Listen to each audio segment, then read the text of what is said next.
kui pidada silmas haaret, nii globaalset kui ka arvulist haaret, siis isegi Osi ees on kõige kuumem album Korea popgrupi BTS uus plaat. Asi on selles, et Korea popstaarid BTS lasid enda albumi digikanalitesse ettetellimus juba kaua aega tagasi ja see on löönud absoluutselt kõik ettetellimisrekordid.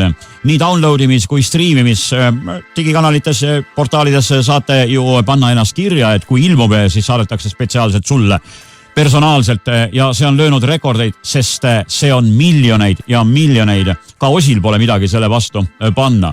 Kõige kuuem pop-album maailmas täna tuleb Koreast.